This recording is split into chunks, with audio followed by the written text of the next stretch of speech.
everybody who watches my videos know me by now.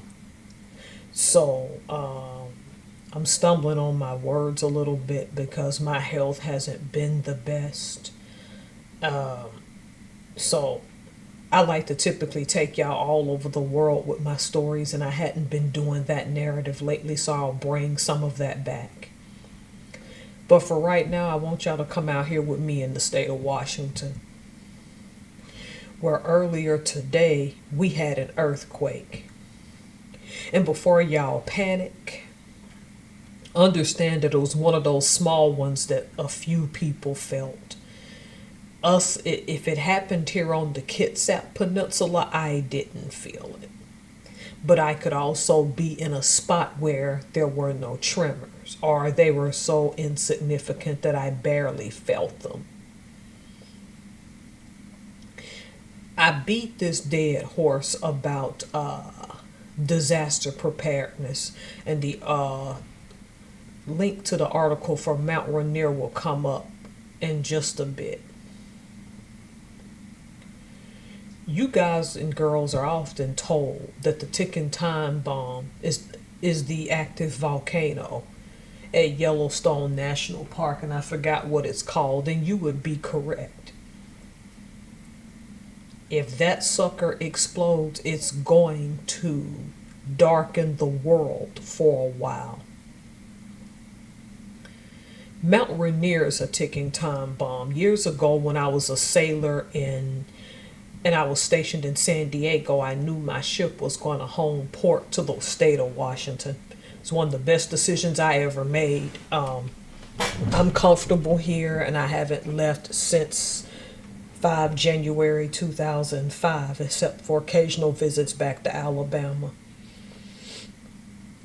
One thing I knew, based on things that were said to me before I came to Washington, leading up to going and studying geology as my elective at Olympic College.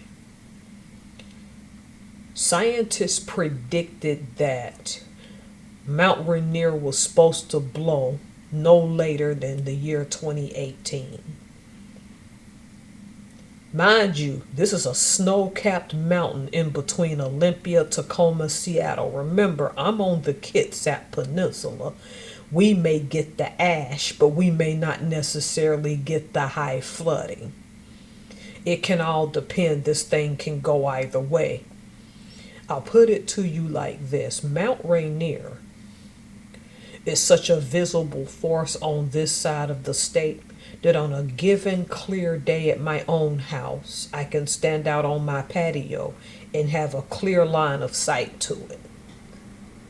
It's one of those things with me where it's so close yet so far away. I've visited it twice, and Christine Falls out in that park is beautiful. I could be to Mount Rainier from my house going through the Tacoma Narrows Bridge like 45 minutes to an hour, hour and a half. It's going to depend on the traffic. I'll say really hour and a half, give or take. Even on the weekends, that place gets busy in the summer. That thing ever blows, Seattle will go into oblivion. That thing ever blows, Tacoma and Olympia, our state capital, is gone. These warnings had been given for years. Why am I telling y'all this, and most people who listen to me are not even Washingtonians?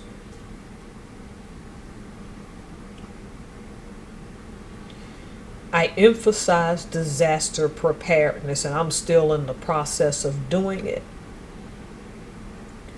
Because I have a hard time understanding, from my standpoint, when you look at the map where I live, whether it's going to be more advantageous for me to hunker down and wait for it all to pass. I keep a house full of food, so good to go on that and keep up on the bills. That stuff ain't an issue.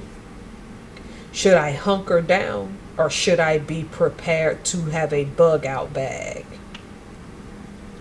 I tell you this story because disaster preparedness is real. what sets the east coast of the United States apart from the west coast is like Yellowstone and Yosemite, Mount Rainier, Mount Baker, Mount Shasta, all of those things out here. Most volcanoes in the continental United States are out west. But Rainier is scary because once that thing blows, you're mixing molten lava with ice. So you're getting hot lava and snow at the same time that's melted into water.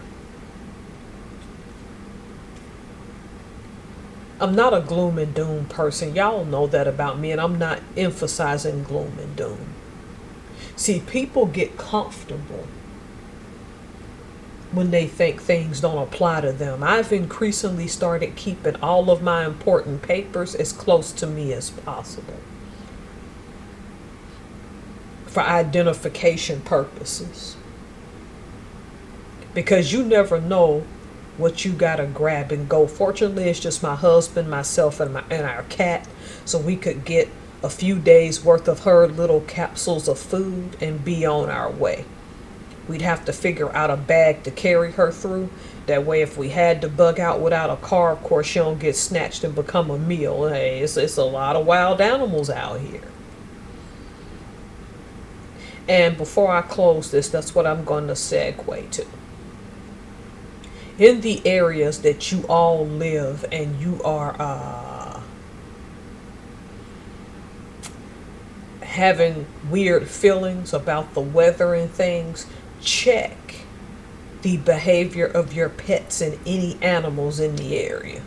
Unusual activity, because nature knows when something's about to go down.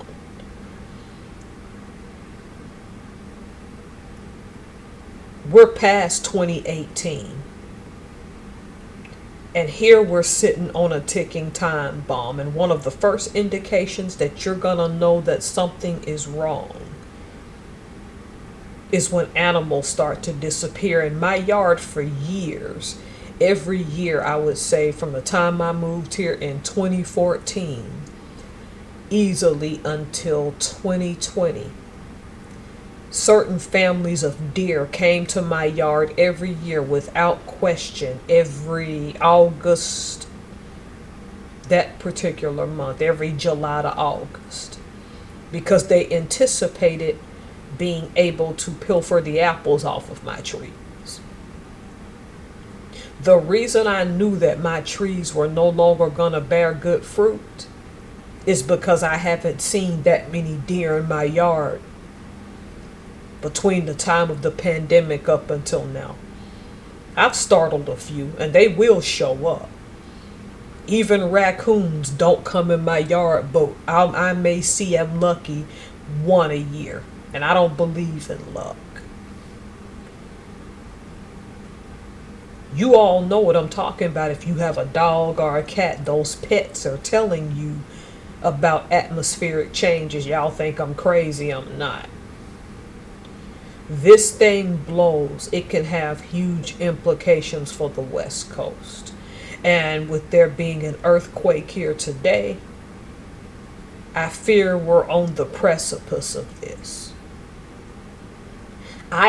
Based on the proximity and watching simulations of where they think the blast could hit, I'm fairly safe so long as I'm not in Mount Rainier Park at the time it happens. I just encourage people, if you're listening to this and you're in the greater Seattle area, have a backpack at the most with all your important documents, even if it's copies of it.